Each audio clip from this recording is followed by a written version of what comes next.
Hello students, कैसे हैं आप सब। होप सो अच्छे हैं, तैयारी चल रही होगी। हाँ जी, आइए आज के वीडियो में आप लोगों को ऐसे स्टडी मटेरियल से इंडिया 7 के 100% टीवाई के कवर कराऊंगा, साथ में 100% प्रैक्टिस क्वेश्चन कवर कराऊंगा और साथ में कॉन्सेप्ट का रिवीजन भी कराऊंगा। अगर आप लोगों को इंडिया 7 के केवल और केवल कॉन्सेप्ट रिवाइज करने तो मैं आपको बता दूं, इंडिया 7 की ना डिटेल रिवीजन वीडियो ऑलरेडी मैंने शेयर कर रखी है। उस वीडियो का लिंक आपको वीडियो डिस्क्रिप्शन में मिल जाएगा। आइए स्टार्ट कर लेते हैं। इंडिया 7, इंडिया 7 का नाम है statement of cash flow. Cash flow statement को, स्टेटमेंट ऑफ कैश फ्लो को तीन एक्टिविटी के अंदर डिवाइड किया गया। एक ऑपरेटिंग एक्टिविटी, एक इन्वेस्टिंग एक्टिविटी और एक फाइनेंसिंग एक्टिविटी। कोई भी ऐसी एक्टिविटी जो principal revenue generating activity and ancillary to it है, उसे हम ऑपरेटिंग एक्टिविटी के अंदर दिखाते हैं। कोई भी ऐसी एक्टिविटी जो एंटिटी की लॉन्ग टर्म असेट के एक्विजिशन से रिलेटेड है, डिस्पोजल से रिलेटेड है, या उस इन्वेस्टमेंट से रिलेटेड है जो other than cash and cash equivalent है, उसे हम एज ए इन्वेस्टिंग एक्टिविटी दिखाते हैं। और इन्वेस्टमेंट के ऊपर जो इनकम आती है उसे भी हम क्या करते हैं, एज ए इन्वेस्टिंग एक्टिविटी दिखाते हैं। एंटिटी के कैपिटल स्ट्रक्चर से रिलेटेड या बोरोइंग से रिलेटेड कोई भी एक्टिविटी है, मींस अगर कोई भी एक्टिविटी एंटिटी के कैपिटल स्ट्रक्चर को चेंज कर रही है या बोरोइंग स्ट्रक्चर को चेंज कर रही है और कॉस्ट ऑफ इट, हम उसे फाइनेंसिंग एक्टिविटी के अंदर दिखाते हैं।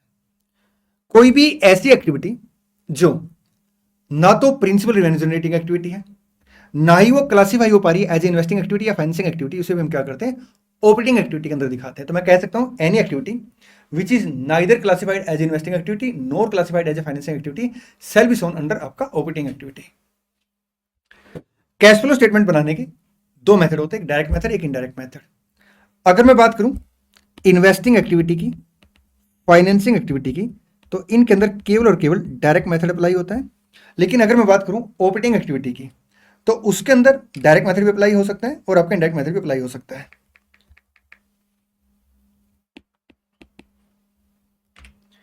डायरेक्ट मेथड का मतलब होता है आप क्या करेंगे, जो भी कैश के इनफ्लो है, मतलब जो भी कैश एंड कैश इक्विवेलेंट का रिसिप्ट है उसे एज ए इनफ्लो दिखाएंगे, और जो भी कैश एंड कैश इक्विवेलेंट के की पेमेंट है उसे आप एज ए आउटफ्लो दिखाएंगे। ठीक।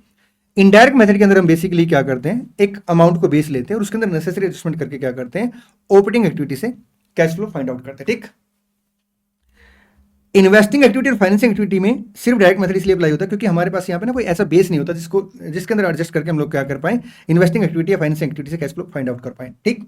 लेकिन ऑपरेटिंग एक्टिविटी के अंदर अपने पास करंट ईयर का P&L जो है वो बेस होता है, जिसके अंदर हम लोग क्या करते हैं, नेसेसरी एडजस्टमेंट करके ऑपरेटिंग एक्टिविटी से कैश फ्लो जनरेट कर लेते हैं, कैश फ्लो फाइंड आउट कर लेते हैं, और इसलिए हम इसे क्या बोलते हैं, इनडायरेक्ट मेथड बोलते हैं। देखिए, प्रिंसिपल रेवेन्यू जनरेटिंग एक्टिविटी और any activity which is neither investing activity nor financial activity, financing activity, हम उसे क्या बोलेंगे, ऑपरेटिंग एक्टिविटी बोलेंगे। ठीक।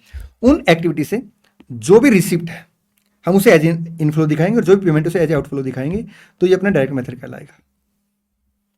इनडायरेक्ट मेथड के अंदर हम बेसिकली क्या करते हैं, जो मेरा P&L होता है करंट ईयर का, उसे हम बेस लेके ऑपरेटिंग एक्टिविटी से कैश फ्लो फाइंड आउट करते हैं। हम ये मान के चलते हैं कि जो मेरा करंट ईयर का P&L है ये मेरा ऑपरेटिंग एक्टिविटी से है, and all activity are operating activity and cash activity. अब अगर एक्टिविटी या तो ऑपरेटिंग नहीं है या कैश एक्टिविटी नहीं है, तो हम लोग क्या करते हैं, नेसेसरी एडजस्टमेंट इसके अंदर कर देते हैं। ठीक। कई स्टूडेंट क्या करते हैं, इनडायरेक्ट मेथड के अंदर रट्टा मार लेते हैं। करंट असेट अगर इंक्रीज होगी तो हम माइनस कर देंगे, और डिक्रीज होगी तो प्लस कर देंगे। करंट लायबिलिटी अगर इंक्रीज होगी तो प्लस कर देंगे, और करंट लायबिलिटी अगर डिक्रीज होगी तो उसे हम क्या करेंगे, माइनस कर देंगे। देखिए, ये फॉर्मूला बिल्कुल एक्यूरेट है, सही अप्लाई होता है, लेकिन कॉन्सेप्चुअली मैं आपको बताऊं, मैं आपको बोलूं, आपको ना इस इंडेक्स को कॉन्सेप्चुअली करना चाहिए, क्योंकि एक जगह आके ना ये फॉर्मूला पिट जाता है। अब वो कौन सी जगह कहां पे फॉर्मूला पिटता है मैं उसकी बात करूंगा आपके साथ। ठीक। लेकिन जो भी मैं आपको क्वेश्चन कराऊंगा, मैं इस फॉर्मूले के बेस पे ना करा के मैं आपको लॉजिक के साथ कराऊंगा, कॉन्सेप्चुअली मैं क्वेश्चन कराऊंगा और आपको एक्सप्लेन करूंगा कि हम इस आइटम को प्लस क्यों करें, इस आइटम को माइनस क्यों कर रहे हैं इनडायरेक्ट मेथड के अंदर। ठीक। चलें जी सर, आइए अब हम क्वेश्चन करते हैं, और भी जो कॉन्सेप्ट है वो क्वेश्चन के साथ ही आपको मैं रिवाइज कराता हूं। क्वेश्चन नंबर 1 टीवाई के स्टार्ट करेंगे, उसके बाद प्रैक्टिस क्वेश्चन करेंगे। ठीक। Use the following data of ABC limited to construct a statement of cash flow using the direct method and indirect method. आपने क्या करना, स्टेटमेंट ऑफ कैश फ्लो बनाना डायरेक्ट मेथड के अकॉर्डिंग और इनडायरेक्ट मेथड के according. ठीक। During the financial year X2 company ABC limited declared and paid dividend of 2500। During X2 ABC limited paid 46,000 in cash to acquire new fix. ठीक है जी। The account payable was used only for inventory, no debt was retired during the year. ठीक है, तो अपने को दो adjustment दे रखी है, एक डिविडेंड की रिटेन्ड अर्निंग से रिलेटेड और एक एडजस्टमेंट अपने को दे रखी है प्रॉपर्टी प्लांट एंड इक्विपमेंट के रिगार्ड में। ठीक, क्वेश्चन ने हमें कहा है कि आप क्या करेंगे, कैश फ्लो निकालेंगे डायरेक्ट मेथड से और इनडायरेक्ट मेथड से। ठीक, आइए हम क्वेश्चन का सॉल्यूशन स्टार्ट करेंगे। उससे पहले मैं आपके साथ प्रोसीजर डिस्कस करूंगा कि हमें स्टेटमेंट ऑफ कैश फ्लो कैसे बनाना चाहिए। देखिए कई बच्चे एग्जाम के अंदर क्या गलती करते हैं, वो पहले ऑपरेटिंग एक्टिविटी को कंप्लीट करेंगे, फिर वो इन्वेस्टिंग एक्टिविटी को कंप्लीट करेंगे, फिर वो फाइनेंसिंग एक्टिविटी को कंप्लीट करेंगे और क्वेश्चन को कई बार गो थ्रू करेंगे। लेकिन मैं आपको बताऊं, मैं ना कोई भी चैप्टर हो हमेशा एक ही बात बोलता हूं कि आपको ना चैप्टर के ऊपर कंट्रोल आना चाहिए। और अगर आप प्रोसीजर का कंट्रोल कर लेते हैं ना, तो आपका टाइम भी बचता है और आपके क्वेश्चन के अंदर जो गलती की प्रोबेबिलिटी वो बिल्कुल जीरो हो जाती है। तो जैसे मैंने कंसोलिडेटेड फाइनेंशियल स्टेटमेंट के अंदर भी आपको प्रोसीजर बताया था, ऐसे मैं आपको पहले स्टेटमेंट ऑफ कैश फ्लो के अंदर प्रोसीजर बताऊंगा कि आपने क्या प्रोसीजर यहां पे फॉलो करना। ठीक, देखिए अगर मैं डायरेक्ट मेथड की बात करूं तो हम सबसे पहले क्या करेंगे, आराम से क्वेश्चन पढ़ेंगे और जो जो एडजस्टमेंट दे रखी है उन एडजस्टमेंट को मेंशन कर लेंगे। ठीक, पहला स्टेप हो गया। सेकंड स्टेप में हम क्या करेंगे, फॉर्मेट बना लेंगे। जैसे कैश फ्लो आपका from operating activity, cash flow from investing activity, cash flow from financing activity. ठीक, फिर नेट कैश फ्लो आ जाएगा और ओपनिंग उसके अंदर ऐड कर देंगे, क्लोजिंग बैलेंस आ जाएगा। ठीक, थर्ड स्टेप में हम लोग क्या करेंगे, डायरेक्ट मेथड की मैं पहले बात कर रहा हूं, फिर मैं इनडायरेक्ट मेथड को भी स्टार्टिंग से बताऊंगा। ठीक, डायरेक्ट मेथड के अंदर हम लोग क्या करेंगे, पहली लाइन ऑफ आइटम से लग जाएंगे और जो आइटम जहां पोस्ट होनी है उसकी पोस्टिंग करेंगे। और अगर मान लो आइटम के रिगार्ड में एडजस्टमेंट दे रखी तो लेजर बनाएंगे। ठीक, आइए स्टार्ट कर लेते हैं। देखिए सबसे पहले डायरेक्ट मेथड के अंदर हम क्या करेंगे, डायरेक्ट स्टार्ट कर देंगे क्वेश्चन। कैश का ओपनिंग बैलेंस है 14,000, क्लोजिंग बैलेंस है 4,000। आइए यहां पे अगर आप देखेंगे तो डायरेक्ट मेथड है ओपनिंग क्लोजिंग। हाँ जी, अब अपने सामने आ गया अकाउंट रिसीवेबल। क्या इसकी कोई एडजस्टमेंट दे रखी, देखिए डायरेक्ट मेथड में हम लोग क्या करते हैं, फाइंड आउट करते हैं कि अकाउंट रिसीवेबल से हमें कितना पैसा आया है, अकाउंट रिसीवेबल से हमें कितना पैसा आया। ठीक, तो हम क्या करते हैं, तीन लेजर एक साथ बनाते हैं। एक account receivable means trade receivable, एक आपका ट्रेड पेबल। कई बार क्वेश्चन में क्या होता है, परचेज की इंफॉर्मेशन नहीं दी होती, कॉस्ट ऑफ गुड सोल्ड की इंफॉर्मेशन दी होती है, इसलिए हम लोग क्या करते हैं, इन्वेंट्री का लेजर भी साथ बनाते हैं सो दैट हम पहले परचेज कैलकुलेट कर ले, फिर ट्रेड पेबल को जो हमने पेमेंट किया उस अमाउंट को कैलकुलेट कर ले। ठीक है, और थर्ड लेजर बनेगा अपना इन्वेंट्री का।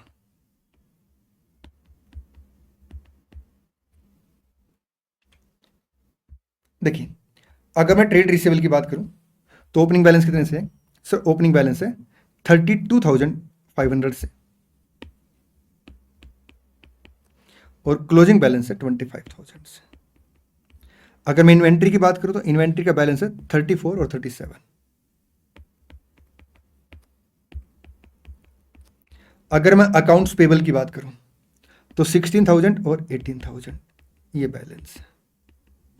ठीक, आइए आगे बढ़ते हैं। अब देखिए इनके रिगार्ड में क्या क्या इंफॉर्मेशन दे रखी, सेल 2 लाख से। सर हम ये भी तो मान सकते हैं कैश सेल है, बट अगर कैश सेल सारी कैश सेल मान लेंगे तो फिर डेटर मूवमेंट ही नहीं आएगी या फिर डेटर होंगे ही नहीं। इसका कुछ तो क्रेडिट सेल है और अगर कुछ क्रेडिट सेल है तो कितनी क्रेडिट सेल है नहीं पता, इसलिए हम क्या करते हैं, हमेशा एज्यूम करते हैं कि सेल क्या है, पूरी क्रेडिट सेल। ठीक, तो यहाँ पे कलेक्शन आ जाएगा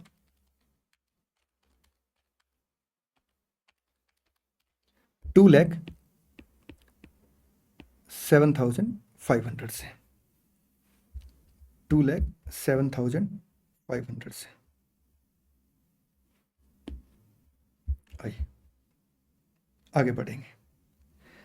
कॉस्ट ऑफ गुड सोल्ड मतलब इन्वेंट्री जो हमने बेची है उसके अगेंस्ट इन्वेंट्री की ये कॉस्ट थी, तो इन्वेंट्री कम कर दी। ठीक, 123 प्लस 37,000 34,000, परचेज 126 की आ गई, 126 की परचेज है प्लस आपका 16,000 माइनस 18,000, तो हमने जो पेमेंट की है वो पेमेंट की है 1,24,000 से, तो कैश पे टू क्रेडिट रहेगा अपना 1,24,000। आइए आगे बढ़ते हैं। तो सिंपल आपने क्या करना है, डायरेक्ट मेथड के अंदर पहली लाइन ऑफ आइटम से लग जाना है। ठीक, जिसके रिगार्ड में लेजर बनाएंगे, और जहाँ पे direct cash flow find out हो रहा है कैश फ्लो फाइंड आउट करेंगे, और फिर हम क्या करेंगे, पोस्टिंग करते रहेंगे स्टेटमेंट ऑफ कैश फ्लो के अंदर। ठीक, आइए आगे बढ़ते हैं। प्रीपेड इंश्योरेंस है। अब प्रीपेड इंश्योरेंस जो है, ओपनिंग बैलेंस कितने से है, लेजर बना लेते हैं क्योंकि हमें तो कैश फ्लो फाइंड आउट करने हैं। सर 7,000 का ओपनिंग बैलेंस है और क्लोजिंग बैलेंस अपना 5,000 से। इंश्योरेंस का जो खर्चा है, खर्चा कितने से है सर, इंश्योरेंस का जो खर्चा है वो है अपना 11,000 से। ठीक, तो 11,000 इंश्योरेंस का जो पेमेंट होगी कितने से आएगी आपका 9,000 से। Balancing figure operating activity 9,000। आइए आगे बढ़ते हैं। इन्वेंट्री की बात होगी, हाँ जी सर।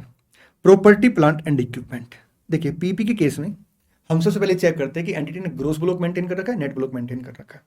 अगर ग्रोस ब्लॉक मेंटेन कर रखा है तो हम लोग क्या करते हैं, फिर पीपी का लेजर अलग बनाते हैं और एक्यूमुलेट डेप्रिसिएशन का लेजर अलग बनाते हैं, और नेट ब्लॉक में हम क्या करते हैं, एक ही लेजर बनाते हैं। ठीक, तो यहाँ पे अपना 2 लेजर बन जाएंगे, एक पीपी का, कितना बैलेंस ओपनिंग सर 270 और 3,16,000। एक्यूमुलेट डेप्रिसिएशन 30,000 और 45,000। एडजस्टमेंट क्या है, एडजस्टमेंट है सर डेप्रिसिएशन 15,000 से है,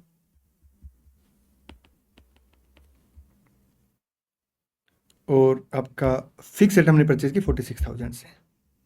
हालांकि अगर आप यहाँ पे देखें डायरेक्ट ये टैली हो रहे थे, लेकिन मैंने तभी लेजर बनवा दिया। ठीक, क्योंकि अगर हम एग्जाम के अंदर एक्स्ट्रा वर्किंग करके आएंगे तो कोई नुकसान नहीं है, और कई बार बैलेंस कैलकुलेट करना पड़ता है, इसलिए लेजर की हैबिट आप स्टार्टिंग से डालें। ठीक, अब हम क्या करेंगे, यहाँ पे कैश के फ्लो देखेंगे। 46,000 आपका आउटफ्लो है इन्वेस्टिंग एक्टिविटी में, क्योंकि डायरेक्ट मेथड में हम क्या करते हैं, सिर्फ और सिर्फ कैश के फ्लो फाइंड आउट करते हैं। ठीक, इनडायरेक्ट मेथड के अंदर हम बेसिकली क्या करते हैं, कैश के इनफ्लो और आउटफ्लो फाइंड आउट करते हैं, और साथ में वो आइटम जिसका रूट पी एंड एल है, क्योंकि हम ये मान के चलते हैं कि जो मेरा प्रॉफिट है वो ऑपरेटिंग एक्टिविटी और कैश एक्टिविटी से, इसके अंदर हमें क्या करना पड़ेगा, नॉन ऑपरेटिंग और नॉन कैश एडजस्ट करनी पड़ेगी। ठीक है, इनडायरेक्ट मेथड में और डिटेल में आपके साथ डिस्कस करूंगा। आगे बढ़ते हैं। डेप्रिसिएशन आपका नॉन कैश आइटम हो गया। अकाउंट पेबल की बात होगी थी, वेजेस पेबल लेजर बना लेते हैं। ओपनिंग 7,000 से, क्लोजिंग 4,000 से। वेजेस जो है ये आपका इंश्योरेंस की बात होगी थी 50,000 से, तो पेमेंट आ गई 53,000। चलिए आगे बढ़ेंगे। वेजेस पेबल हो गया। डिवेंचर में अगर आप देखेंगे तो कोई रिडम्पशन है नहीं, तो 13,000 के डिवेंचर इशू है। फाइनेंसिंग एक्टिविटी में इनफ्लो,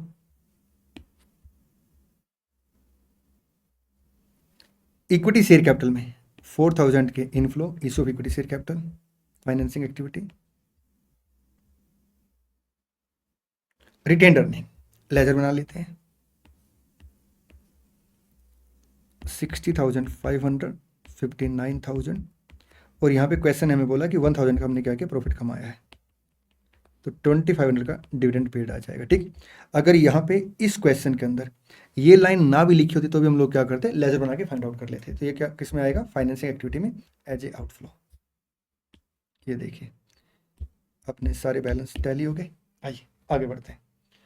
अब हम बात करेंगे इनडायरेक्ट मेथड की। इनडायरेक्ट मेथड को मैं बिल्कुल स्टार्टिंग से आपको बताऊंगा। तो मैं एक काम करता हूँ, इस क्वेश्चन को जो मैंने डायरेक्ट मेथड से सोल्व किया है वो सारी चीज़ें हटा देता हूँ, और अब इसको मैं इनडायरेक्ट मेथड से सोल्व करा देता हूँ।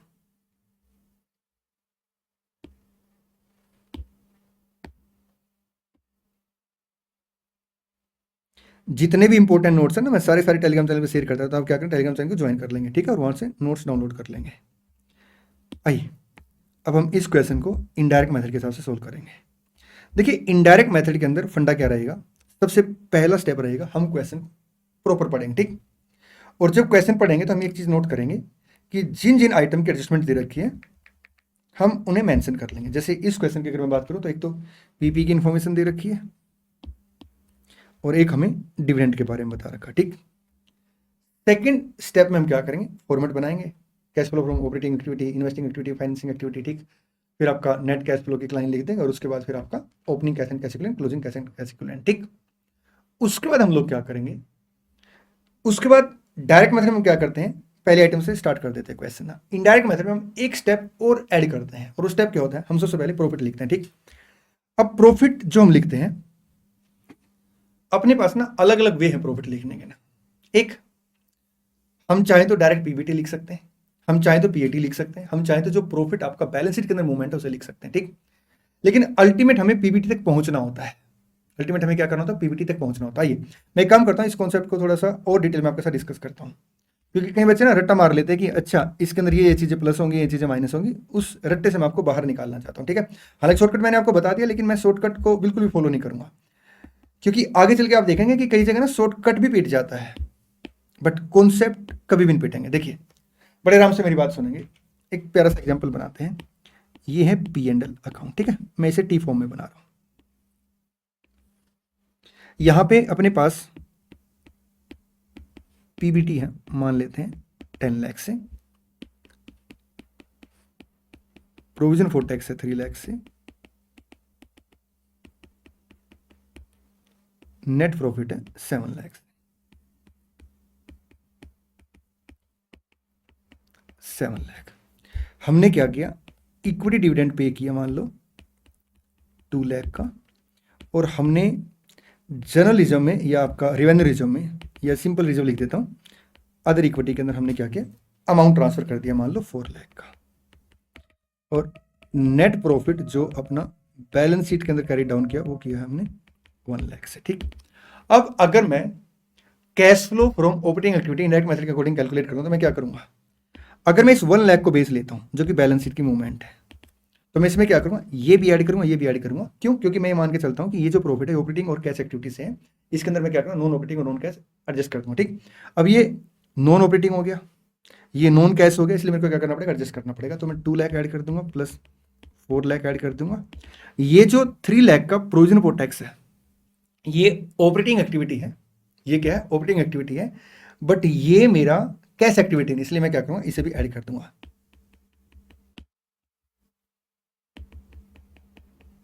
लेकिन अगर मैं क्वेश्चन स्टार्ट करता हूं 7 लाख से, तो क्या मैं ये आइटम में ऐड करूंगा, नहीं सर। क्यों, क्योंकि इनका इफेक्ट इसके अंदर आया ही नहीं है। हम किसी भी इंपैक्ट को ऑपरेटिंग एक्टिविटी के अंदर इनडायरेक्ट मेथड के अंदर क्यों लेते हैं, इसलिए लेते हैं क्योंकि हम ये मान के चलते हैं कि जो मेरा प्रॉफिट है वो ऑपरेटिंग और कैश एक्टिविटी से है, इसलिए हम उसके अंदर क्या करते हैं, नॉन ऑपरेटिंग और नॉन कैश एक्टिविटी एडजस्ट कर देते हैं। अब अगर आप यहाँ पे देखेंगे तो ये दोनों की दोनों जो घटनाएं हैं, ये अपनी ऑपरेटिंग और कैश एक्टिविटी दोनों कंडीशन क्वालिफाई नहीं करती, इसलिए हम लोग क्या करते हैं, अगर मैं प्रॉफिट ये वाला बेस लेता हूं तो इन दोनों को ऐड कर दूंगा। लेकिन अगर मैं ये प्रॉफिट को बेस लेता हूं तो क्या ये दोनों इसके अंदर एडजस्ट हुए हैं, नहीं सर। हालांकि ये नॉन ऑपरेटिंग है, ये आपका नॉन कैश है, लेकिन ये क्योंकि इसके अंदर एडजस्ट ही नहीं हुए तो मैं इसका इफेक्ट रिवर्स क्यों करूं, इसलिए मैं क्या करूं, यहाँ पे सिर्फ इम्पैक्ट पीबीटी का लूंगा, उसका टैक्स के प्रोविजन का लूंगा, ठीक। लेकिन अगर मान लो मैं जो क्वेश्चन है उसे स्टार्ट ही पीबीटी से करता हूं, तो उस केस में मैं क्या करूंगा, टैक्स का इम्पैक्ट भी नहीं लूंगा। अब कई बार बच्चों को क्वेरी आती है कि सर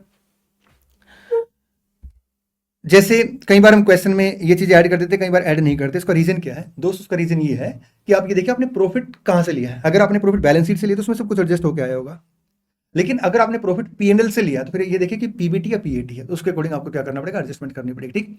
आपने कभी भी रट्टा नहीं मारना है, क्योंकि अगर आप रट्टा मारेंगे तो फिर आपने रट्टे में तो ये भी मेंशन कर रखा होगा कि भाई हम इक्विटी डिविडेंड को ऐड करेंगे, रिजर्व में ट्रांसफर किया तो उसे भी ऐड करेंगे, प्रोविजन फॉर टैक्स को भी ऐड करेंगे। लेकिन अगर आपने समझ रखा होगा तो आपको पता होगा कि हम इसलिए ऐड करते हैं क्योंकि ये चीजें घटा दी हमने, और जबकि ये कैश एंड ऑपरेटिंग एक्टिविटी नहीं है, either may be operating activity but cash activity ना होने की वजह से हमें क्या करना पड़ता है, एड बैक करना पड़ता है, ठीक। एक प्यारी सी बात हो, हम ये मान के चलते हैं कि जो मेरा प्रॉफिट है ऑपरेटिंग और कैश एक्टिविटी से, नॉन ऑपरेटिंग नॉन कैश क्या करेंगे, एडजस्ट कर देंगे, मतलब उसका इफेक्ट नलीफाई कर देंगे, रिवर्स कर देंगे, ठीक।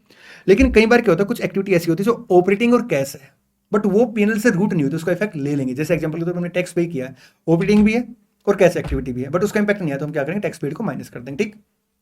आइए अब जैसे ये क्वेश्चन है, इस क्वेश्चन में आप चाहो तो क्या कर सकते हो, यहां से भी इंपैक्ट ले सकते हो, रिटेन अर्निंग से नेगेटिव 1500 आ जाएगा, या अगर आप चाहो तो इंपैक्ट यहां से भी ले सकते, मतलब यहां से प्रॉफिट उठा सकते हो। अगर आप प्रॉफिट यहां से उठाते हो तो 1500 माइनस आ जाएगा और डिविडेंड पेड ऐड कर देंगे, ठीक। और अगर आप प्रॉफिट ये वाला लेते हो 1000 वाला, तो फिर डिविडेंड पेड इसके अंदर आप ऐड नहीं करेंगे। चलें जी सर। तो एक स्टेप हमारा क्या रहेगा, हम सबसे पहले क्या करेंगे, ऑपरेटिंग एक्टिविटी के अंदर अपना प्रॉफिट लिखेंगे करंट ईयर का, ठीक। इनडायरेक्ट मेथड में ये देखिए हमने प्रॉफिट लिख दिया है। अब ध्यान देना, ये जो प्रॉफिट है ये आपका before any kind of appropriation है, बट आफ्टर टैक्स है। तो हम क्या करेंगे, टैक्स का अगर इंपैक्ट हो तो इसके अंदर ले लेंगे, लेकिन अगर डिविडेंड वगैरह का इंपैक्ट है, कोई रिजर्व में ट्रांसफर है, तो उसका इंपैक्ट नहीं लेंगे, क्योंकि हमने प्रॉफिट कहां से लिया, पीएनएल से लिया, ना कि बैलेंस शीट से, ठीक। आगे बढ़ते हैं। इसके बाद हम क्या करेंगे, पहली लाइन ऑफ आइटम से लग जाएंगे और जो जो एडजस्टमेंट है एडजस्टमेंट करते चलेंगे। अगर किसी की एडिशनल इन्फॉर्मेशन दे रखी है किसी रिस्पेक्टिव आइटम की, तो हम उसका लेजर बना लेंगे, ठीक। अब देखिए यहाँ पे जैसे कैश है 4000, 14000, ओपनिंग 14 है, क्लोजिंग आपका 4000 है।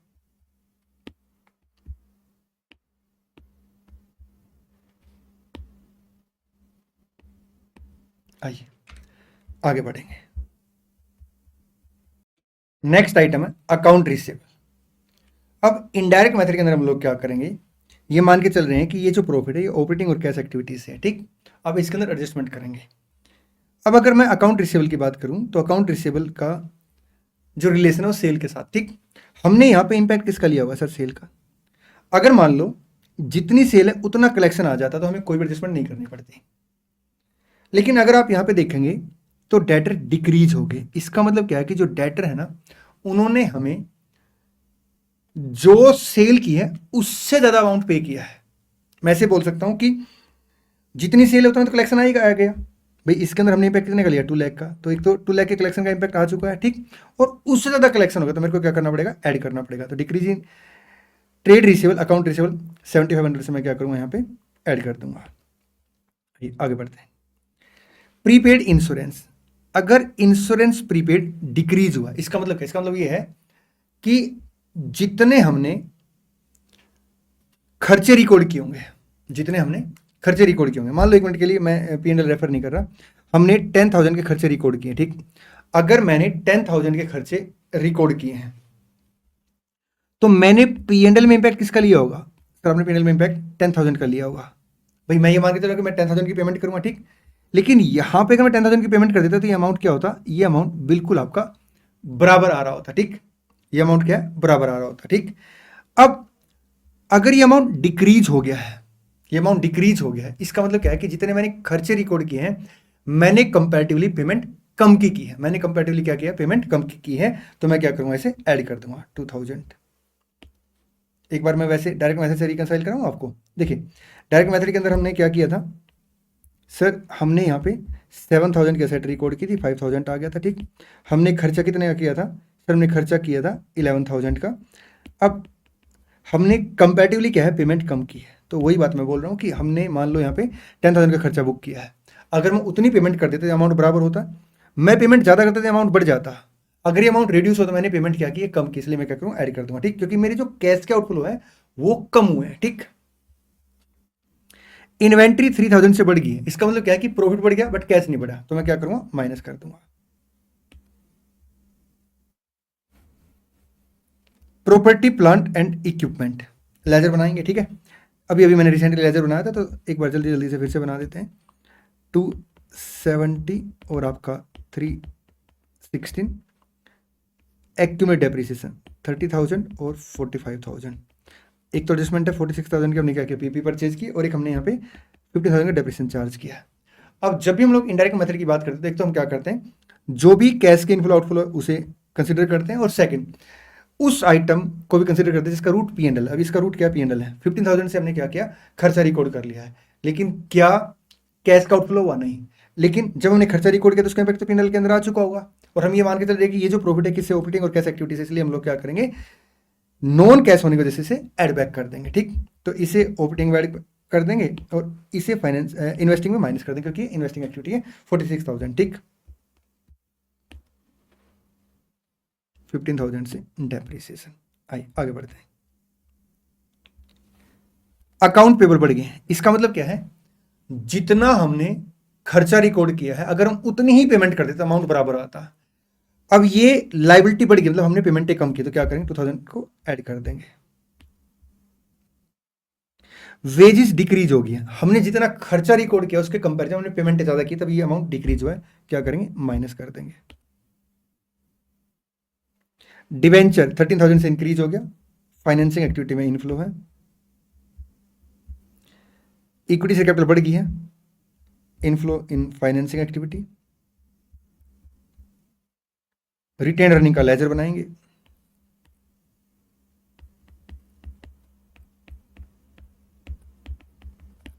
हालांकि यहाँ पे डिविडेंड पेड दे रखा, बट अगर ना दे रखा हो तो हम ऐसे कैलकुलेट कर लेते, ठीक। फाइनेंसिंग एक्टिविटी में आउटफ्लो, ये देखिए सारी आइटम अपनी टैली होगी, ठीक, मतलब टिक होगी, टोटल टोटल कर लेंगे टोटल, और फिर ये टैली हो जाएगा। आइए आगे बढ़ते हैं। Question number 2, from the following summary cash account, अगर कैश अकाउंट है, कैश बुक है, तो उसके अंदर हमने क्या कर रखा होगा, सिर्फ कैश की ट्रांजेक्शन रिकॉर्ड कर रखी होगी, तो हमें सिंपल क्या करना, आइडेंटिफाई करना कि ऑपरेटिंग एक्टिविटी है, इन्वेस्टिंग एक्टिविटी है, फाइनेंसिंग एक्टिविटी, ठीक। Prepare cash flow statement for the year end 31 March X1 in accordance with Ind AS 7 using direct method, opening cash, closing cash, ठीक।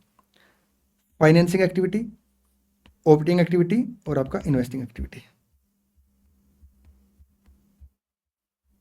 फाइनेंसिंग, इन्वेस्टिंग और आपका operating. एक बार आप answer पे टिक कर लेंगे, मैं यहाँ लिख देता हूँ, operating outflow, investing outflow, operating outflow, payroll operating outflow, tax payment operating outflow, dividend financing outflow, ठीक, repayment of bank loan financing outflow, ठीक। ये देखिए सप्लायर को पेमेंट, एम्प्लॉय को पेमेंट, ओवरहेड की पेमेंट, इनकम टैक्स पेड, ये सारी operating activity आ गई। फिक्स रेट की परचेज इन्वेस्टिंग एक्टिविटी आ गई। बैंक लोन की रीपेमेंट और डिविडेंड पेड आपका फाइनेंसिंग एक्टिविटी का आउटफ्लो आ गया, ठीक। चलिए आगे बढ़ते हैं। क्वेश्चन नंबर 3, देखिए क्या होता है अगर मैं फाइनेंशियल स्टेटमेंट की बात करूं तो हम लोग क्या करते हैं, इंड AS 21 के अकॉर्डिंग ना, जो भी फॉरेन करेंसी मॉनेटरी आइटम के बैलेंस है उसे क्लोजिंग डेट पर रीस्टेट कर लेते, ठीक। और जो भी फॉरेन एक्सचेंज गेन या लॉस होता है उसे कहां लेके जाते हैं, P&L अकाउंट के अंदर लेके जाते हैं। लेकिन वो नॉन कैश आइटम होती है, इसलिए हम लोग क्या करते हैं, स्टेटमेंट ऑफ कैश फ्लो में जो भी हमने फॉरेन एक्सचेंज गेन या लॉस रिकॉर्ड कर रखा है उसे रिवर्स कर देते हैं रिस्पेक्टिव आइटम के थ्रू, ठीक। और ऑपरेटिंग एक्टिविटी में जो हमने गेन या लॉस रिकॉर्ड किया है, अगर हम डायरेक्ट मेथड फॉलो कर रहे हैं फिर तो उसका कोई ट्रीटमेंट होगा नहीं, क्योंकि डायरेक्ट मेथड के अंदर हमने क्या करना है, रिसीव्ड और पेमेंट कंसिडर करनी है। लेकिन अगर हम इनडायरेक्ट मेथड फॉलो करते हैं हम लोग क्या करते हैं, जो भी आपका फॉरेन एक्सचेंज गेन या लॉस उसे कैंसिल कर देते हैं। हाँ, अगर अपने पास फॉरेन करेंसी तो उसके साथ हम लोग क्या करेंगे, बैलेंस शीट में हमने उसे क्लोजिंग रेट के हिसाब से क्लोजिंग डेट पे रिपोर्टिंग डेट पे रिस्टेट किया होगा। हम स्टेटमेंट ऑफ कैश फ्लो के अंदर क्या करेंगे, उस बैलेंस को रिवर्स कर देंगे, मींस जो फॉरेन एक्सचेंज गेन या लॉस रिकॉर्ड किया उसे रिवर्स कर देंगे, और जो एज पर Ind AS 7 cash and cash equivalent का बैलेंस आया होगा और जो बैलेंस शीट के according cash and cash equivalent का बैलेंस आएगा उसे रिकंसिलिएशन स्टेटमेंट के थ्रू रिकंसाइल कर लेते, ठीक। आइए, Z limited has no foreign currency cash flow for the year X1, it holds some deposit in A bank in the USA, the balance as on 31 December X1 and 31 December X2 were USD 1 lakh and 1,02,000 respectively. तो opening balance आ गया, closing balance आ गया।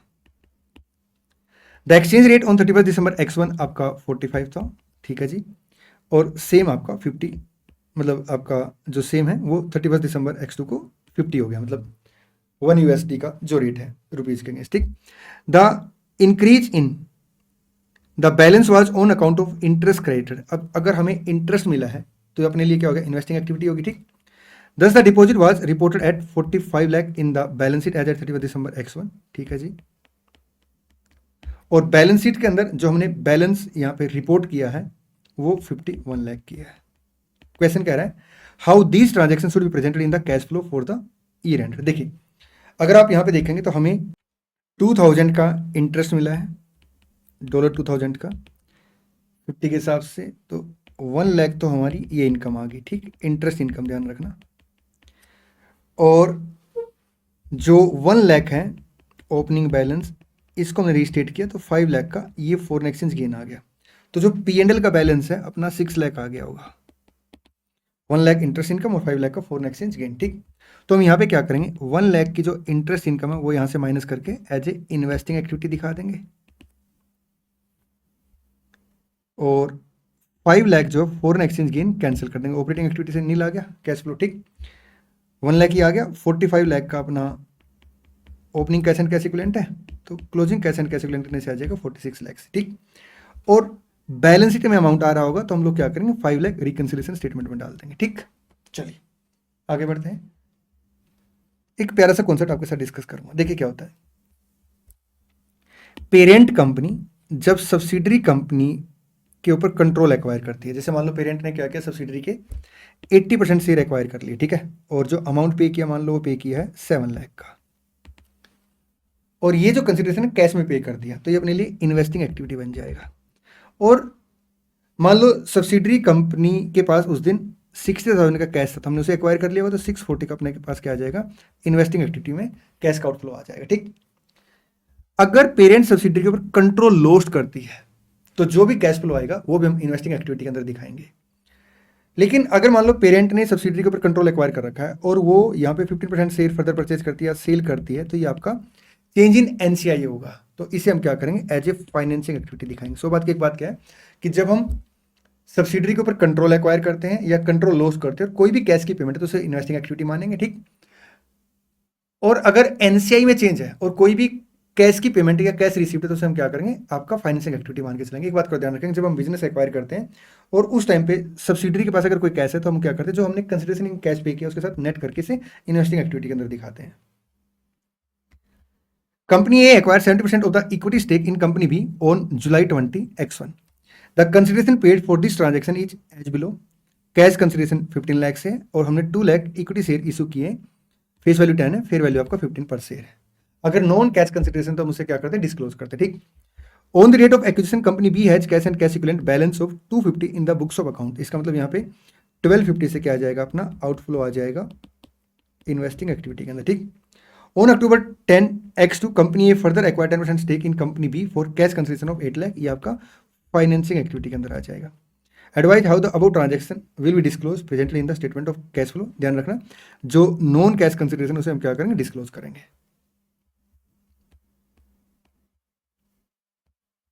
ये देखिए, ये आपका investing activity के अंदर आ जाएगा 15 लाख माइनस 250, और जो हमने 10% शेयर एक्वायर किया है, कंसिडरेशन कैश में पे किया, वो फाइनेंसिंग एक्टिविटी के अंदर आ जाएगा, ठीक। और जो नॉन कैश है उसे हम क्या करेंगे, डिस्क्लोज कर देंगे, जो नॉन कैश कंसिडरेशन हमने पे किया। आइए आगे बढ़ते हैं। क्वेश्चन नंबर 5 बहुत ही बढ़िया क्वेश्चन है, एक्सीलेंट क्वेश्चन है, इंपॉर्टेंट क्वेश्चन है, एग्जाम के लिए मोस्ट इंपॉर्टेंट क्वेश्चन है। Entity A acquired a subsidiary entity B during the year. Summarized information from the consolidated statement of P&L and balance sheet is provided together with some supplementary information, ठीक। ये other information आ गई। Prepare the consolidated statement of cash flow. देखिए question ने हमें ये consolidated P&L की information दे दी, ये बैलेंस शीट की इंफॉर्मेशन दे दी, ये अदर इंफॉर्मेशन है। All of the share of the entity B were acquired for 74,000 in cash. अगर हमने एंटिटी का बिजनेस एक्वायर किया है तो ये अपने लिए इन्वेस्टिंग एक्टिविटी में कैश का आउटफ्लो बन जाएगा, ठीक। The fair value of the asset acquired and liability assume were. ये असेट और लायबिलिटी की फेयर वैल्यू है सब्सिडरी कंपनी की, ठीक। अब यहाँ पे अगर आप देखेंगे तो कैश हमने 2000 एक्वायर किया है, तो नेट अमाउंट 72,000 से क्या आ जाएगा, अपना इन्वेस्टिंग एक्टिविटी के अंदर कैश का आउटफ्लो, ठीक। अच्छा, हम क्वेश्चन को जैसे स्टार्ट करते हैं बिल्कुल ऐसे स्टार्ट करेंगे। यहाँ पे अगर आप देखेंगे तो पीबीटी से स्टार्ट कर लेते हैं, और ध्यान रखेंगे कि प्रोविजन फॉर टैक्स हम ऐड नहीं करेंगे, ठीक, और कोई डिविडेंड वगैरह है तो उसे ऐड नहीं करेंगे। आइए सबसे पहले क्या आएगा आपका, हम फॉर्मेट बनाएंगे और उसमें पीबीटी लिखेंगे 70,000 से। आगे बढ़ते हैं, उसके बाद बैलेंस शीट की पहले आइटम से लग जाते हैं। देखिए कैश एंड कैश इक्विवेलेंट की अगर हम बात करें तो ओपनिंग कैश कितने से सर, 5,000 से, और क्लोजिंग कैश कितने से, अपना 8,000 से। लेकिन यहाँ पे एक बड़ी प्यारी सी बात और मेरे को आपके साथ डिस्कस करनी है, वो मैं इस पॉइंट के बाद डिस्कस करता हूँ, ठीक है। एक बार इसको टिक करा देता हूँ फिर डिस्कस करता हूँ।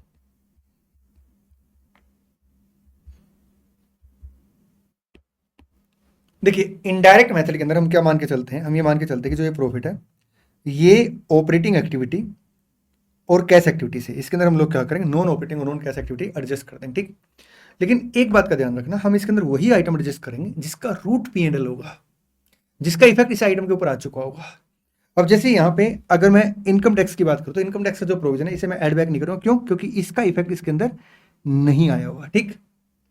अच्छा, अब जब हमने क्या किया है, सब्सिडरी कंपनी का बिजनेस एक्वायर किया है, तो ये असेट और लायबिलिटी हमने एक्वायर की है, तो इन असेट और लायबिलिटी का जो रूट है वो आपका पी एंड एल है ही नहीं।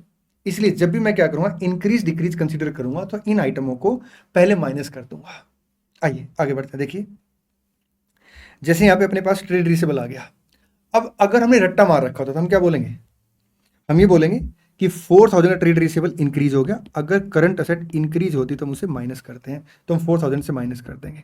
जबकि ऐसा नहीं है, ये गलत है। क्यों गलत है? क्योंकि यहां पे जो ट्रेड रिसीवेबल है 8000 का, इसका रूट पी एंड एल है ही नहीं। और जब इसका रूट पी एंड एल नहीं है तो फिर उस केस में उसका इफेक्ट इसके ऊपर आया ही नहीं होगा। तो इसलिए हम लोग क्या करेंगे, सबसे पहले इसमें से 8000 माइनस करेंगे, 46000 आ गया। और फिर कंपैरिजन करेंगे। अब रट्टा मारने के बजाय हम क्या करेंगे, हम अपने कॉन्सेप्ट के थ्रू चलेंगे। ठीक, कॉन्सेप्ट क्या कहता है? कॉन्सेप्ट ये कहता है कि ये जो 70,000 का प्रॉफिट है, इसमें सेल का इफेक्ट आया होगा, जबकि हमें इसके अंदर इफेक्ट किसका लेना? कैश फ्लो का। ठीक, अगर ट्रेड रिसीवेबल में कोई भी मूवमेंट नहीं होती तो जितनी सेल उतना कलेक्शन हो गया होगा। लेकिन यहां पे अगर आप देखेंगे तो जो ट्रेड रिसीवेबल है वो 4000 से कम हो गया। इसका मतलब क्या? इसका मतलब ये है कि जितनी सेल है उसके कंपैरिजन में अपने पास 4000 का कलेक्शन ज्यादा था। हम लोग क्या करें, 4000 को ऐड कर देंगे, डिक्रीज इन ट्रेड रिसीवेबल। ठीक, आइए आगे बढ़ते हैं। उसके बाद इन्वेंट्री 30,000 में 4000 का रूट आपका बिजनेस कॉम्बिनेशन रहा है, तो ये अमाउंट आपका 26,000 आ जाएगा। अब यहां पे अगर इन्वेंट्री डिक्रीज हुई है, इसका मतलब क्या है कि प्रॉफिट कम हुआ होगा लेकिन अपना कैश कम नहीं हुआ, क्योंकि नॉन कैश आइटम है। तो 9000 हम लोग क्या कर देंगे, 9000 इसके अंदर ऐड कर देंगे, decrease in inventory. Property plant and equipment 110 आपका बिजनेस एक्विजिशन के थ्रू आई है। तो प्रॉपर्टी प्लांट एंड इक्विपमेंट कितने से बच की? 110 है, तो एक सेकेंड, 50,000 से। अब डिक्रीज है, डेप्रिसिएशन अपना 30,000 है और 30,000 का यहाँ पे डिफरेंस है। तो हम लोग क्या करेंगे, डेप्रिसिएशन को ऐड कर देंगे as a non cash activity in the operating activity. ठीक, purchase sale of fix rate यहाँ पे नहीं बनेगी। गुडविल 80,000 का क्लोजिंग बैलेंस है और बिजनेस कॉम्बिनेशन से अपने पास 18,000 आया है, तो कोई मूवमेंट नहीं है। ट्रेड पेबल 68,000 में से हम क्या करेंगे, ट्रेड पेबल माइनस करेंगे 32,000 से, तो ये अमाउंट आ गया आपका 36,000। 24,000 से ट्रेड पेबल डिक्रीज। इसका मतलब क्या है कि जितने हमने परचेज रिकॉर्ड की उसके कंपैरिजन में 24,000 की हमने पेमेंट ज़्यादा की है, तो क्या करेंगे, माइनस कर देंगे। इनकम टैक्स पेबल, यहाँ पे इनकम टैक्स पेबल है नहीं सर, तो लेजर बना लेते हैं। 11,000, क्लोजिंग बैलेंस है आपका 12,000, हमने प्रोविजन क्रिएट किया है 15,000 से। इसका मतलब हमने जो पेमेंट की है वो 14,000 से की है। ये वो आइटम है जो ऑपरेटिंग और कैश है, बट इसका इंपैक्ट नहीं आता, इसके लिए हम क्या करें, इसका इंपैक्ट ले लेंगे। ठीक, 14,000 माइनस कर देंगे income tax paid. Long term debt, long term debt की अगर हम बात करें तो 36,000 यहाँ से माइनस कर देंगे, कितने से आ जाएगा, 64,000 से, कोई मूवमेंट नहीं। ठीक, उसके बाद अगर हम यहाँ पे चेक करें जो मूवमेंट है वो कितने की है सर, 55,000 की, और प्रॉफिट 55,000 से, तो कोई एडजस्टमेंट नहीं। ठीक, इन्वेस्टिंग एक्टिविटी में 72,000 का अमाउंट आ जाएगा, 2,000 का कैश इसके अंदर एडजस्ट कर लेंगे।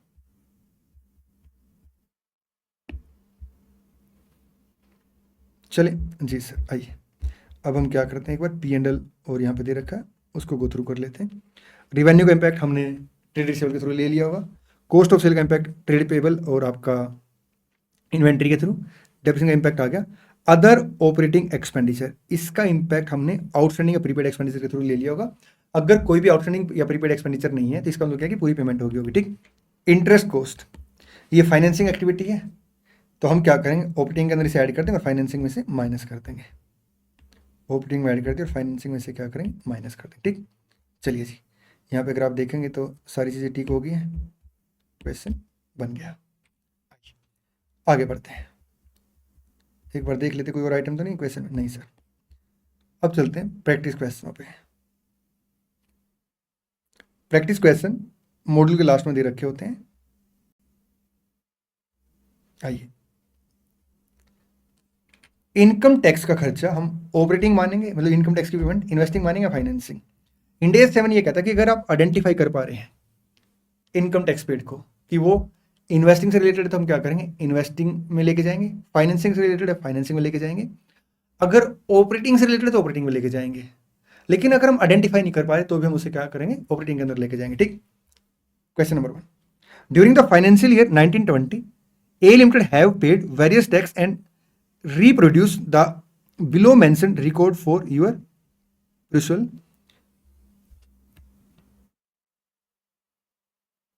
कैपिटल गेन टैक्स है 20 करोड़ से on sale of office premises at sale consideration of 100 crore. Inflow investing activity में, आउटफ्लो इन्वेस्टिंग एक्टिविटी में।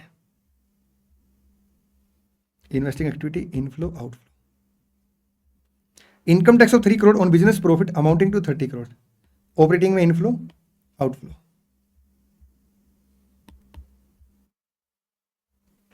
Dividend distribution tax of 2 crore on payment of dividend amount to 20 crore to its shareholder. Financing में inflow outflow. Income tax refund है आपका, operating में inflow. एक बार bracket में देख लेते हैं क्या लिखा हुआ है, refund on tax paid in earlier period for business profit. अच्छा, इसने मेंशन भी कर दिया बिजनेस प्रॉफिट से रिलेटेड है। ठीक। ऑपरेटिंग, ये दोनों फाइनेंसिंग के अंदर। ये फिर आपके नेट बैलेंस आ गए।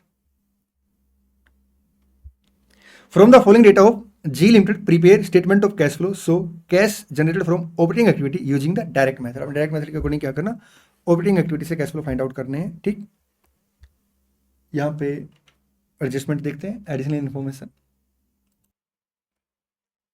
Trade receivable and trade payable include amount relating to credit sale and credit purchase only, means operating activity. ठीक। Foreign exchange loss represent increment in liability of a long term borrowing due to exchange rate fluctuation between acquisition date and balance sheet date. हम अगर indirect method के according statement of cash flow बनाते हैं तो हम लोग क्या करेंगे, जो फॉरेन एक्सचेंज गेन या लॉस है उसे कैंसिल कर देंगे। ठीक। बट डायरेक्ट मेथड में तो हम लोग क्या करते हैं, direct cash flow find out कर लेते हैं।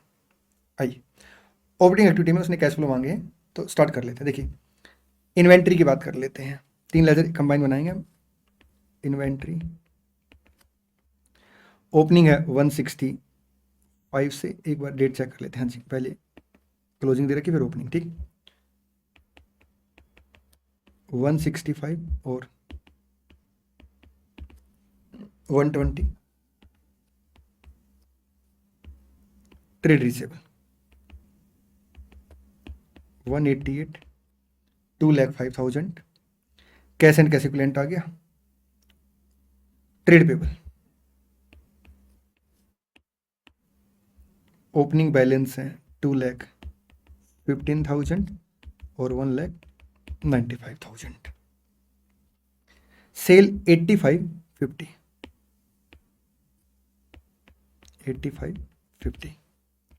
कॉस्ट ऑफ सेल है 56 लाख। तो यहाँ पे 188 प्लस 85,50,000 माइनस 2,05,000 कलेक्शन आ गया 8533। परचेज आ जाएगी 55,55,000 से और परचेज 55,55 से पेमेंट टू ट्रेड पेबल आ जाएगी 55,75 से। तो 8533 55,75। आइए आगे बढ़ते हैं। इसके बाद प्रोविजन वो टैक्स है और यहाँ पे करंट का जो प्रोविजन है वो 95,000 से है। तो लेजर बना लेते हैं। 65,000 का ओपनिंग बैलेंस है, क्लोजिंग बैलेंस अपना है 48,000 से, हमने प्रोविजन क्रिएट किया 95,000 से। तो 65 प्लस 95 माइनस 48,000, तो 1,12,000 हमने क्या किया, टैक्स पे कर दिया है, माइनस कर देंगे। सेल के अगेंस्ट कलेक्शन हमने कंसिडर कर लिया है, परचेज के अगेंस्ट पेमेंट हमने कंसिडर कर ली है, इंटरेस्ट इनकम नहीं आएगी। फायर इंश्योरेंस क्लेम रिसीव्ड, ये आपका एक्स्ट्रा ऑर्डिनरी आइटम है एक तरीके से। ठीक है, तो हालांकि इंडेस में एक्स्ट्रा ऑर्डिनरी आइटम नहीं होती, लेकिन हम लोग क्या करेंगे, इसे ऑपरेटिंग के अंदर दिखाएंगे, क्योंकि ना ये इन्वेस्टिंग है और ना ये फाइनेंसिंग है, एक्सेप्शनल आइटम के नाम से। ठीक, एक्स्ट्रा ऑर्डिनरी आइटम जो है उसका कॉन्सेप्ट एएस के अंदर होता है। इंडेस में there is no concept of आपका एक्स्ट्रा ऑर्डिनरी आइटम। हाँ, एक्सेप्शनल आइटम की तरह इसे हम दिखाते हैं। ठीक, एडमिनिस्ट्रेटिव एंड सेलिंग एक्सपेंडिचर आपका, क्योंकि अमाउंट नहीं दे रखा आउटस्टैंडिंग है प्रीपेड, तो सेम अमाउंट हम पे मान के चलेंगे, ठीक है। बल्कि मान के क्या चलेंगे, रियल में उतना ही अमाउंट पे होता है, क्योंकि अगर अमाउंट अलग पे होता तो उसका इंपैक्ट आउटस्टैंडिंग है प्रीपेड के रूप में आ जाता, ठीक। अच्छा, इंटरेस्ट एक्सपेंडिचर फाइनेंसिंग एक्टिविटी है, foreign exchange loss is not a आपका कैश आउटफ्लो, ठीक। तो 1540 यहाँ पे माइनस कर देंगे। चलिए जी, ये नेट कैश फ्लो आ गया from operating activity. What will be the classification for following item in the statement of cash flow for of both? Bank और फाइनेंशियल इंस्टीट्यूशन है तो क्या क्लासिफिकेशन होगा, और अदर एंटिटी तो क्या क्लासिफिकेशन होगा। हम लोग पहले अदर एंटिटी की बात कर लेते हैं, ठीक। अब टिक करेंगे जल्दी जल्दी से, मैं लिखता रहता हूँ। Interest received on loan and advance given, अगर हमने लोन एडवांस दे रखा है उसके ऊपर इंटरेस्ट मिलेगा तो क्या, कौन सी एक्टिविटी बनेगी, इन्वेस्टिंग एक्टिविटी। मैं अदर एंटिटी की बात कर रहा हूँ, ठीक। Interest paid on deposit and other borrowing, financing activity. Interest and dividend received on investment in subsidiary associate and in other entity, आपका investing activity. Dividend paid on preference share and equity share including tax on dividend paid on preference and equity share by other entity, financing activity. Finance charge paid by lessee under finance lease, financing activity. Payment toward reduction of outstanding financial lease liability, आपका financing activity. Interest paid to vendor for acquiring fix set under deferred payment, अगर हम deferred payment कर रहे हैं उसके against interest पे कर रहे हैं तो financing activity. Principal sum payment under deferred payment basis for acquisition of fixed asset, अगर फिक्स सेट के अगेंस्ट हम पेमेंट करें तो investing activity. Penal interest received from customer for late payment, आपका अगर हमें पैनल इंटरेस्ट रिसीव हुआ है कस्टमर से तो ऑपरेटिंग एक्टिविटी मानते हैं। Penal interest paid to supplier for late payment, आपको ऑपरेटिंग एक्टिविटी मान के चलते हैं। Interest paid on delayed tax payment, interest received on tax refund. देखिए ये जो क्वेश्चन है ना, ये ओरिजिनल क्वेश्चन नवंबर 22 की आरटीपी का क्वेश्चन है, और इंस्टीट्यूट ने जो नवंबर 22 की आरटीपी थी उसके आंसर में इन दोनों को ऑपरेटिंग एक्टिविटी माना था। लेकिन 23 में ना अकाउंटिंग स्टैंडर्ड बोर्ड की मीटिंग हुई थी, और उसके बाद इंस्टीट्यूट ने क्या किया था, जो इंडेस 7 का एजुकेशनल मटेरियल है ना, इंडेस 7 के ऊपर जो एजुकेशनल मटेरियल है आपका आईसीआई का, उसको अपडेट किया था। और उसमें इन्होंने क्या किया है, interest paid on delay tax payment कहता है कि अगर आपने टैक्स की पेमेंट में डिले किया है तो ये आपकी ऑपरेटिंग एक्टिविटी नहीं है, और क्योंकि आपने इंटरेस्ट पे किया, फाइनेंस कॉस्ट एक तरीके से इनकर्ड हुई है, तो इसको फाइनेंसिंग एक्टिविटी माना गया है। और interest received on tax refund, इसे एज ए इन्वेस्टिंग एक्टिविटी माना गया है, ठीक। तो आप चेक कर लेना, अगर आपके पास पुराना मटेरियल होगा तो मे भी वहाँ पे ऑपरेटिंग एक्टिविटी लिखा हो, लेकिन एजुकेशनल मटेरियल के अकॉर्डिंग इसे फाइनेंसिंग एक्टिविटी मानना है और इसे आपने इन्वेस्टिंग एक्टिविटी मानना है, ठीक। ये दो मैं एक बार आपको टिक करा देता हूँ, फाइनेंसिंग एक्टिविटी और इन्वेस्टिंग एक्टिविटी। आइए अब बात कर लेते हैं बैंक और फाइनेंशियल इंस्टीट्यूशन के लिए, ठीक। Interest received on loan and advances given, अगर हमें इंटरेस्ट मिला है तो अपनी कोर एक्टिविटी होगी एक तरीके से ऑपरेटिंग एक्टिविटी, क्योंकि हम बैंक और फाइनेंशियल इंस्टीट्यूशन है। Interest paid on deposit and other borrowing, operating activity. लेकिन अगर मान लो हम इन्वेस्टमेंट कर रहे हैं सब्सिडरी एसेट और other this kind of entity में, तो हम यहाँ पे लॉन्ग टर्म इन्वेस्टमेंट कर रहे हैं। इट मीन्स इन इन्वेस्टमेंट को हम एक तरीके से ट्रेडिंग में नहीं कंसिडर कर रहे, ठीक। तो ये अपने लिए इन्वेस्टिंग एक्टिविटी ही माना जाएगा। Dividend paid on preference and equity share, आपका financing activity. Finance charge paid by lessee under finance lease, आपका financing activity. Payment toward reduction of outstanding finance lease liability, financing activity. Interest paid to vendor for acquiring fix set, हमने fix set acquire करने के लिए interest पे किया, क्यों पे किया, क्योंकि हमने डेफर्ड पेमेंट की है। अगर हम फिक्स सेट परचेज करने के लिए डेफर्ड पेमेंट करते हैं तो ये अपनी बैंक के पॉइंट ऑफ व्यू से भी अपनी प्रिंसिपल एक्टिविटी नहीं है, तो ये अपने लिए क्या बन जाएगी, फाइनेंसिंग एक्टिविटी, ठीक, जो इंटरेस्ट की पेमेंट है। Principal sum payment under deferred payment basis for acquisition of fixed asset, देखिए जो फिक्स असेट के अगेंस्ट हम प्रिंसिपल पे करेंगे वो तो अपने लिए इन्वेस्टिंग एक्टिविटी बन जाएगा, ठीक। Penal interest received from customer for late payment, operating activity. Penal interest paid to supplier for late payment, आपका ऑपरेटिंग एक्टिविटी। और अगर हम बैंक के पॉइंट ऑफ व्यू से देखें, हम फाइनेंशियल इंस्टीट्यूशन के पॉइंट ऑफ व्यू से देखें, तो जो हम इंटरेस्ट पे कर रहे हैं डिले टैक्स पेमेंट पे या इंटरेस्ट रिसीव कर रहे हैं टैक्स रिफंड पे, तो ये अपनी कोर एक्टिविटी नहीं है, इसलिए ये आएगा अपना फाइनेंसिंग एक्टिविटी के अंदर और ये आएगा अपना इन्वेस्टिंग एक्टिविटी के अंदर as suggested by educational material. ठीक, लेकिन इंस्टीट्यूट ने यहाँ पे ऑपरेटिंग रख रखा है, आई थिंक वो पुराना आंसर कंटिन्यू हो गया, तो आप इसे चेंज कर लेंगे, फाइनेंसिंग एक्टिविटी और इन्वेस्टिंग एक्टिविटी आ जाएगा, क्योंकि ये as per the educational material answer है। ठीक, आइए आगे बढ़ते हैं। From the following data identify the nature of the activity as per आपका India 7। Cash paid to employ operating activity, cash paid for development of property cost आपका investing activity, borrowing repaid financing activity, cash paid to supplier operating activity, loan to director हमने director को loan दिया investing activity, bonus share issued non cash, dividend paid financing activity, cash received from trade receivable operating activity, proceeds from sale of PP investing activity, depreciation of PP plus कर देंगे operating activity में as a non cash under indirect method. ठीक, advance received from customer operating activity, purchase of goodwill investing activity, payment of promissory notes financing activity. एक बार टिक कर लेंगे answer जल्दी से। आइए आगे बढ़ते हैं। One of the subsidiary of Buildwell limited submitted to central finance its summarised statement of P&L and balance sheet. Summarised statement of P&L for the year ended 31 March X3। ये समराइज बैलेंस शीट दी थी। Original cost of the equipment sold during the year आपका 720 है। हमने एक equipment cell किया जिसकी cost 720 दी है। ठीक, आपने कैश फ्लो स्टेटमेंट बनाना है। आइए स्टार्ट कर लेते हैं। सबसे पहले हम लोग क्या करेंगे, एक बार टिक कर लेते हैं जिसके रिगार्ड में हमें एडजस्टमेंट दे रखी है। सबसे पहले P&L की बात करते हैं। देखिए, अगर मैं बैलेंस शीट से P&L कंसिडर करता हूं तो कितना P&L है सर, ये है अपना, अच्छा इस बार ओपनिंग पहले दे रखा, क्लोजिंग बाद में दे रखा है, तो 15,18,1638 सर। करेंट का प्रॉफिट अपना 120 है। ठीक, अगर मैं यहाँ पे देखता हूँ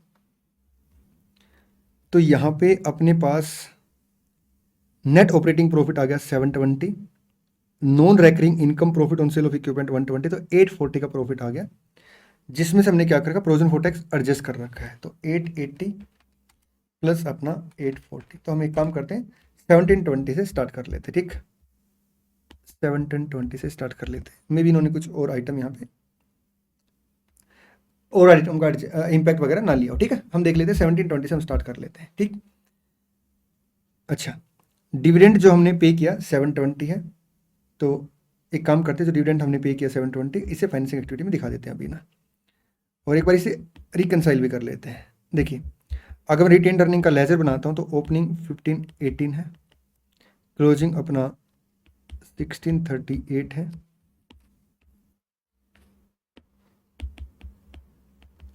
करंट ईयर का पीएटी कितने से है सर, पीएटी अपने पास है 840 से,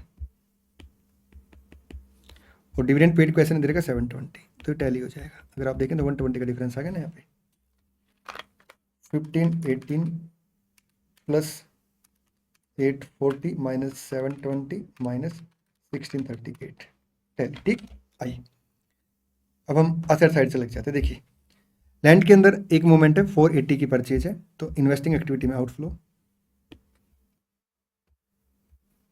बिल्डिंग एंड इक्विपमेंट का लेजर बना लेते हैं ग्रोस ब्लॉक का, क्योंकि साथ में डेप्रिसिएशन दे रखा क्वेश्चन है। ठीक, बिल्डिंग है इक्विपमेंट 36 लाख का ओपनिंग बैलेंस है, क्लोजिंग बैलेंस है 5760। अगर हम डेप्रिसिएशन की बात करें तो ओपनिंग बैलेंस है 12 लाख, क्लोजिंग बैलेंस है 1320। एक इक्विपमेंट हमने बेचा है जिसकी कॉस्ट कितनी है 720 कॉस्ट है, तो एक काम करते हैं यहां से तो कॉस्ट माइनस कर देते हैं और एक पीपी डिस्पोजल अकाउंट ओपन कर लेते हैं।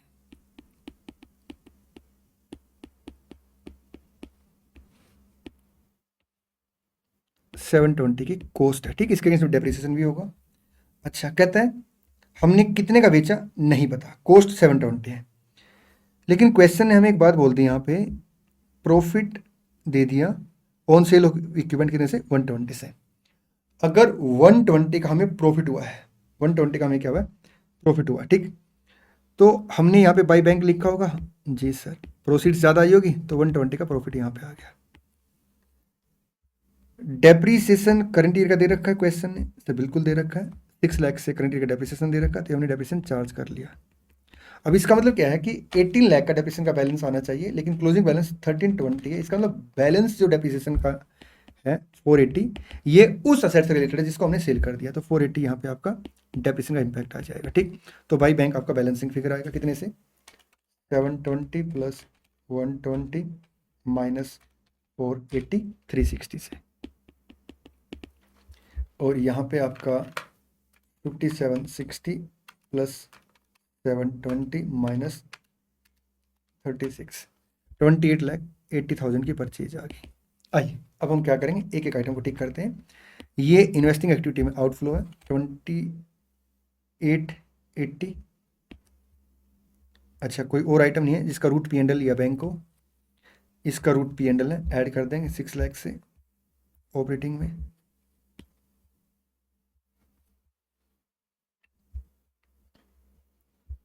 और कोई आइटम ऐसे नहीं जिसका रूट बैंक या P&L हो। यहाँ पे अगर आप देखेंगे तो 360 इन्वेस्टिंग में इनफ्लो आ जाएगा, और 120 ऑपरेटिंग में हम क्या करेंगे, माइनस कर देंगे। अच्छा, इन्होंने 120 का इम्पैक्ट यहाँ पे एडजस्ट कर रखा है, तो 16 लाख आ गया। और अगर आप ये 720 देखेंगे तो 840 हमने कंसिडर किया, इन्होंने 120 ये भी इग्नोर कर दिया स्टार्टिंग से, ठीक। वैसे बेटर क्या रहेगा सर, बेटर बेटा ये रहेगा 1720 ना, एक प्रैक्टिस जो हम फॉलो करते हैं उसके हिसाब से हम क्वेश्चन सोल्व करेंगे, ठीक है। और हमने सेल कर दिया इक्विपमेंट को 360, इन्वेस्टिंग एक्टिविटी में इनफ्लो आ गया। आइए आगे बढ़ते हैं। कैश ओपनिंग क्लोजिंग टिक कर लेंगे, 6 लाख और 720।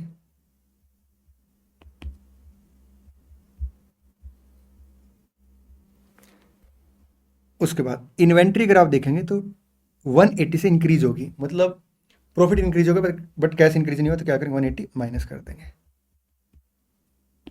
Increase in inventory. Trade receivable sir decrease होगा, इसका मतलब क्या है कि जितना हमने सेल का इम्पैक्ट लिया उसके कंपेरिजन में अपने पास कलेक्शन ज़्यादा आया है। 26,40,000 माइनस 960, 16,80,000 ऐड कर देंगे ऑपरेटिंग एक्टिविटी के अंदर। एडवांस, अगर एडवांस इंक्रीज हुआ है तो हम यहाँ पे एज्यूम करें कि शॉर्ट टर्म एडवांस है, ठीक है। अगर एडवांस इंक्रीज हुआ है तो इसका रूट P&L तो बना नहीं होगा, लेकिन ये ऑपरेटिंग भी और कैश एक्टिविटी भी, तो हम लोग क्या करेंगे, फिर इसका इफेक्ट ले लेंगे, 12,000 से माइनस कर देंगे ऑपरेटिंग एक्टिविटी के अंदर। एज्यूम लिख लेंगे कि ये आपका बिजनेस एडवांस है, ठीक। शेयर कैपिटल 840, फाइनेंसिंग एक्टिविटी में इनफ्लो, P&L का इम्पैक्ट आ चुका है। ट्रेड पेबल, अगर ट्रेड पेबल डिक्रीज हुआ है इसका मतलब क्या है कि जितनी हमने परचेज की है उसके कंपेरिजन में हमने पेमेंट ज़्यादा की है, तो 60,000 क्या करेंगे, माइनस कर देंगे। आउटस्टैंडिंग एक्सपेंडिचर, जितना हमने खर्चा रिकॉर्ड किया पेमेंट हमने कम किया, तो 240 क्या करेंगे, ऐड कर देंगे। ट्रेड पेबल के केस में हमने पेमेंट ज़्यादा की थी तो माइनस कर दिया, ठीक। इनकम टैक्स पेबल लेजर बना लेते हैं, एक सेकेंड। इस बार इन्होंने ओपनिंग पहले दे रखा है 120, 132, और प्रोविजन है अपना 880, 880 प्लस 120 माइनस 132, 868 से ऑपरेटिंग एक्टिविटी के अंदर पेमेंट आ जाएगी।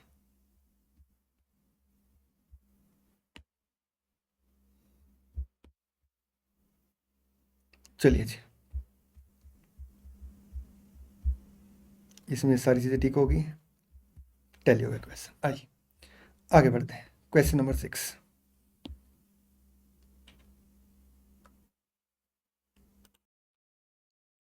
Following is the balance sheet of M limited.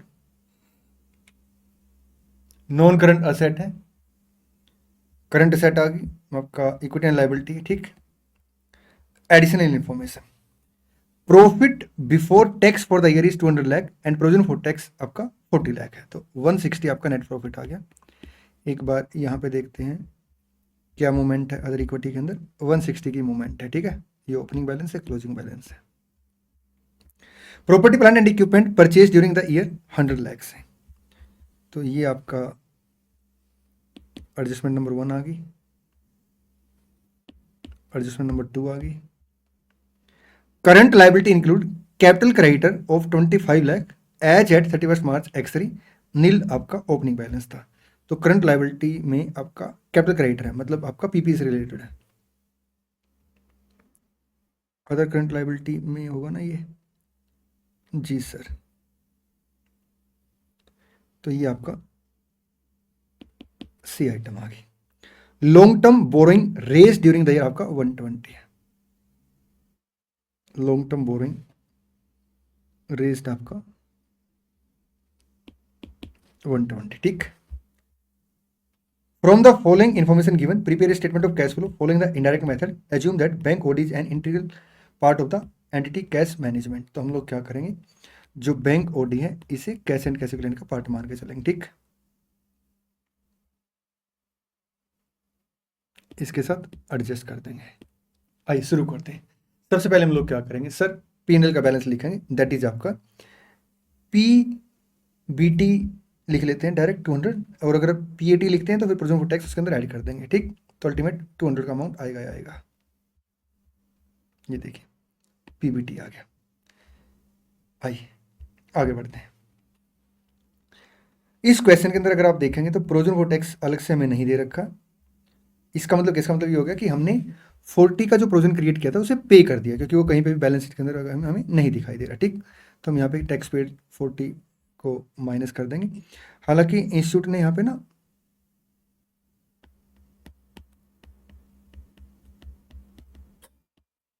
इसका ट्रीटमेंट थोड़ा सा अलग तरीके से प्रेजेंट कर रखा, जो कि करेक्ट नहीं, ठीक।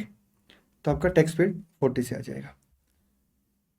एक छोटी सी बात और, current liability include capital creditor, तो करंट लाइबिलिटी में अदर करंट लाइबिलिटी की जगह अगर ट्रेड पेबल दे रखा होगा वो ज़्यादा बेटर नहीं रहेगा। एक बार आइए क्वेश्चन पे, ट्रेड पेबल दे रखा है यहाँ पे, तो हम एक काम करते हैं, उसने other current liability word use नहीं किया, उसने सिर्फ लिखा है आपका करंट लाइबिलिटी के अंदर ना। तो करंट लाइबिलिटी में अगर आप देखें ट्रेड पेबल है, तो यहाँ पे पॉइंट ज़्यादा बेटर फिट बैठेगा, ठीक।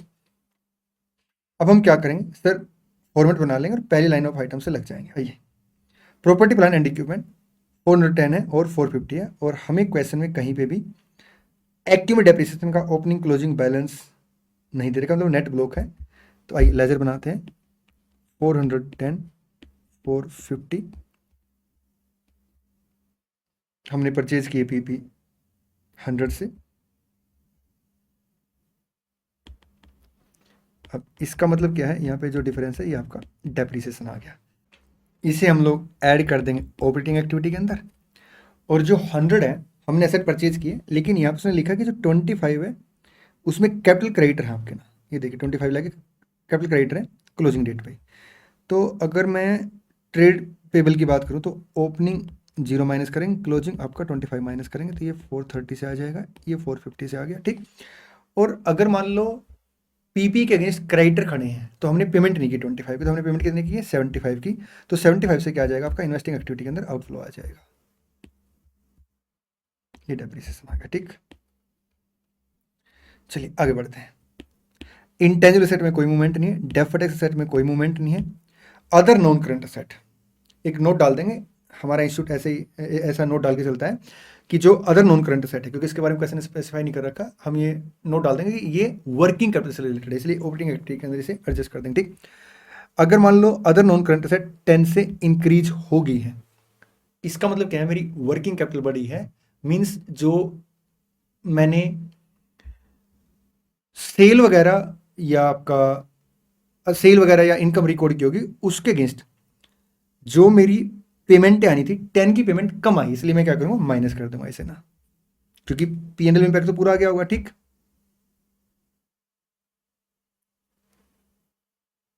Increase in other non current asset 10 minus कर देंगे।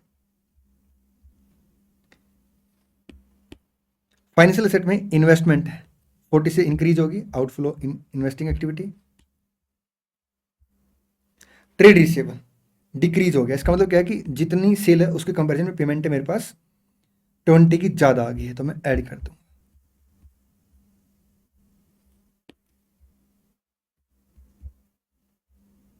Cash and cash equivalent, bank code adjust करूंगा तो नेगेटिव 110 क्लोजिंग बैलेंस आएगा और 120 आपका ओपनिंग बैलेंस नेगेटिव आएगा। चलिए,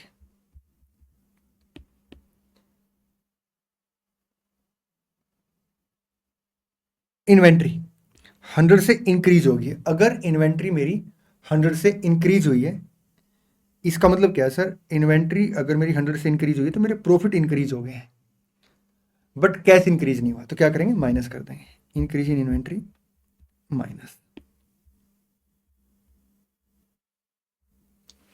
अदर करंट असेट इंक्रीज होगी है, इसका मतलब क्या, इसका मतलब ये है कि या तो मैंने शॉर्ट टर्म लोन एडवांसेस दिए होंगे तो उसका रूट पीएनएल नहीं बना होगा तो मैं माइनस कर दूंगा, या जो मेरे पास इनकम है उसके अगेंस्ट मेरे पास कलेक्शन कम आया होगा, ठीक है, इनकम मैंने ज़्यादा कंसिडर कर ली, कलेक्शन कम आया तो तभी मैं माइनस करूंगा, तो 40 एज ए नेगेटिव बैलेंस दिखाऊंगा, ठीक। चलिए, मतलब 40 माइनस कर दूंगा ऑपरेटिंग एक्टिविटी के अंदर। इक्विटी शेयर कैपिटल में 30 की मूवमेंट है, तो हम क्या करेंगे, फाइनेंसिंग एक्टिविटी में ऐड कर देंगे। अदर इक्विटी एडजस्ट होगी। फाइनेंशियल एबिलिटी में बोरोइंग, बोरोइंग के लिए क्वेश्चन हमें बोला है कि हमने क्या किया, 120 की बोरोइंग रेज की है, ओके, तो 300 360 120 रेज की है, इसका मतलब क्या, इसका मतलब ये है कि 60 की हमने पेमेंट की है, फाइनेंसिंग एक्टिविटी में 60 माइनस कर देंगे, 120 ऐड कर देंगे, ठीक। अदर नॉन करंट लाइबिलिटी, हम इसे वर्किंग कैपिटल के लिए मान के चलेंगे, अगर ये इंक्रीज है इसका मतलब क्या है, हमने पेमेंटें कम की है, तो ऐड कर देंगे। नोट नंबर 2 यहाँ पे रेफर है, यहाँ पे भी है। Other non current asset and non current liability pertain to working capital item, हम ये एज्यूम करके चल रहे, ठीक। आइए, ट्रेड पेबल आपका 20 से डिक्रीज हो गया, तो जितने हमने परचेज रिकॉर्ड की उसके कंपैरिजन हमने पेमेंटें ज़्यादा की, 20 क्या करेंगे, माइनस कर देंगे।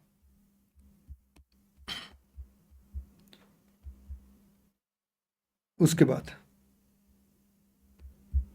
अदर करंट लाइबिलिटी, अब अदर करंट लाइबिलिटी 45 से डिक्रीज होगी है, इसका मतलब क्या, इसका मतलब ये है कि हमने पेमेंटें खर्चों के कंपैरिजन में ज़्यादा की है, तो 45 क्या करेंगे, माइनस कर देंगे। अब इंस्टीट्यूट ने यहाँ पे क्या कर रखा है, 85 माइनस कर रखा है 40 का इनकम टैक्स, इन्होंने इनकम टैक्स यहाँ पे जोड़ के फिर माइनस करके दिखा दिया, ये ठीक अप्रोच नहीं, क्योंकि इनकम टैक्स का जो प्रोविजन हमने क्रिएट किया होगा और बैलेंस अगर उसका नहीं आ रहा है तो हम बैलेंस कैसे बढ़ा सकते हैं, तो पेमेंट होगी, ठीक, तो यहाँ पे टैक्स पेड लिखे और यहाँ पे से आप ठीक कर लें, इट विल बी 45।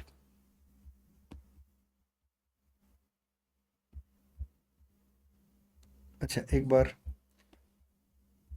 एडजस्टमेंट देख लेते हैं सर, एडजस्टमेंट ये होगी है, टैक्स की पेमेंट हमने कंसिडर कर लेते, ये होगी, ये होगी, ये होगी, ठीक। चलिए, यहाँ पे net balance, financing activity, investing activity, operating activity, ये नेट बैलेंस आ गया।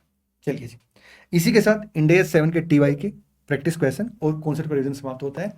मिलते हैं नेक्स्ट वीडियो में। Thank you so much, all the best, God bless you.